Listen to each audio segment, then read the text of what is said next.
Oh, Vegas! Don't you dare be sour.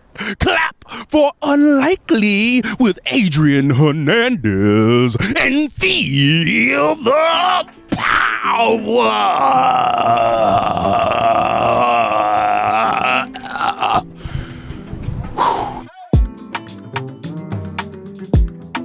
Ladies and gentlemen, WrestleMania is almost here in Las Vegas, and when they say WrestleMania week, they mean it. A plethora of events: Raw, SmackDown, NXT, the Hall of Fame, of course, WrestleMania Night 1 and 2. You can get your tickets on Ticketmaster.com and also Access.com. And joining us to talk about it is someone who I was such a fan of, I would steal my dad's credit card to buy his PWG Best Of DVDs. Kevin Owens, thank you so much for joining us. As we start off, are you shaking the head? I was just a passionate fan. Is that okay? I appreciate the support, but I do not approve of the stealing of the credit card part. My dad was like, what is PWG? And honestly, he was just thankful that it was not porn, if we're being 100% honest. That's fair. As we start off, I do have to ask you, do you feel like Cody Rhodes' Pyro is a bit excessive?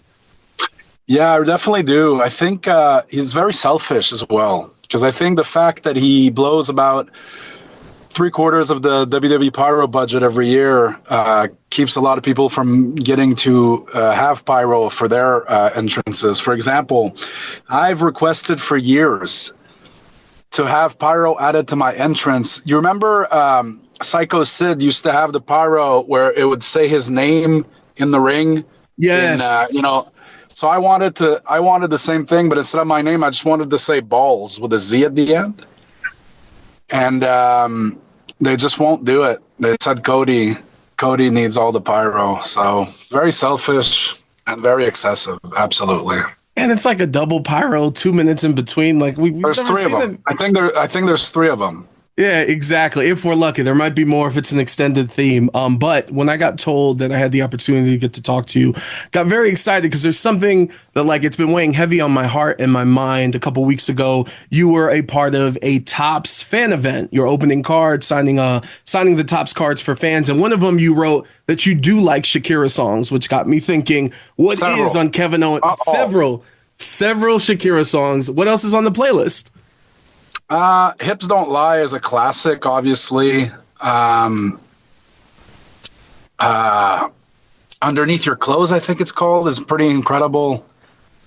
Man, she has a lot of really good ones. What other artists are part of it too? Well, it's actually, there's a lot of Guns N' Roses on there. They're my absolute favorite of all time. But I have eclectic tastes, I'll hear songs here and there, and I'll just add them to the playlist, and eventually I'll listen to them so much that I'll take them out and stuff. But there's really not one style or one specific artist. I just there's a lot of very diverse music on there. And since we are talking music, and I don't want to go back and forth, I was planning on asking you this later, but I guess I'll do it right here. The Travis Scott slap, what'd you make of it? Or the punch? I mean, I don't really know what else you could expect from Travis Scott. You know what I mean? He did what he knows how to do. He punched the guy right in the face. Personally, I think it was fantastic. Well deserved. Cody had it coming, if only for the Pyro, the selfishness of the Pyro, but then all the other stuff too. So Travis Scott has my seal of approval. We love to hear it. You just used that word fantastic. I think funny enough, a few months before he started doing stuff with WWE, I went to a Travis Scott concert in Orlando with my son, who was a huge fan. I had literally never heard of Travis Scott, never heard his music, didn't know who he was, but I went with my son. It was a great time, really great show, and he singled me out in the crowd. Had no idea who I was at the time, I don't think, but for some reason he kept telling people to stand up and put their middle fingers in the air, and I'm 40 years old. I'm not standing up and flipping people off. I was just sitting there, and he literally pointed me. And it's if you look on, I think you can find it on Twitter. There were fans there that filmed it, made me stand up and do it. and I had to. I'm like, all right, I guess I will. So kind of a funny interaction before he shows up at WWE and punches Cody in the face. But yeah, I have a long history with Travis Scott. Same, it turns out. Yo, thank you for that tidbit. That's amazing. I don't think many people would have guessed that. I want to talk about your t-shirt collection though. The Naomi shirts, the Stardust. You recently wore the Randy Orton RKO shirt. Just talk to me about your collection and like how big is it? Well, I buy a lot of T-shirts of people I'm a fan of. Unfortunately, as things go in WWE, I end up not being a fan of them sometimes. You know, if they turn out to be jerks. So I had I have a lot of shirts. The Naomi shirt was actually that one took some work because I couldn't find a shirt of hers that was my size. So I ended up asking Sarat, one of our gear makers at TV that day, he could cut the Naomi design and sew it onto a KO shirt, which is what he did. Because I felt it was important to bring her, show her support. And, I forget who I was wrestling that night, but it was just complete coincidence. I just wanted to show Naomi some love, well-deserved. Yeah, that's fantastic. And I know you can see in the background the Elimination Chamber bag that I got recently. Of course, Elimination Chamber just happening. For you being Canadian and you're wearing the Bret Hart shirt too, which is a perfect touch, to be able to perform in the Sky Dome and obviously the history of wrestling, not only in the country, but that venue itself. You've had a lot of big moments, and we'll get into your WrestleMania moments here in a second. But just to be able to perform at the Sky Dome and obviously with Sami in the history, like where does that rank and what did that mean to you? Yeah, that was really special. Me and Sami have had a lot of big matches. We've wrestled at WrestleMania a few times and been in the same match at WrestleMania. We had a singles match at WrestleMania. That's pretty crazy. We've had pretty much every kind of match against each other in WWE, but to get to do it at the Sky Dome, dare I say, it was probably bigger than WrestleMania to us because it's in front of our countrymen as well. And that stadium, I went there for WrestleMania 18. That's where I saw my first WrestleMania. Yeah, it was very special. We wrestled in Toronto so many times on the independent scene before, and now to get to do it in the biggest venue in Toronto. And, seems like fans were very enjoyed the match quite a bit, which also means a lot. It was a pretty special night. And for you, talking about WrestleMania, I was lucky enough to talk to Stone Cold about 3 weeks ago. He spoke very highly of the moments you guys have had at WrestleMania, and you've main evented a couple. You have a lot to choose from. But if I have to ask you, hey, what's your number one personally, for whatever reason, when it comes to WrestleMania specifically, what would you go with?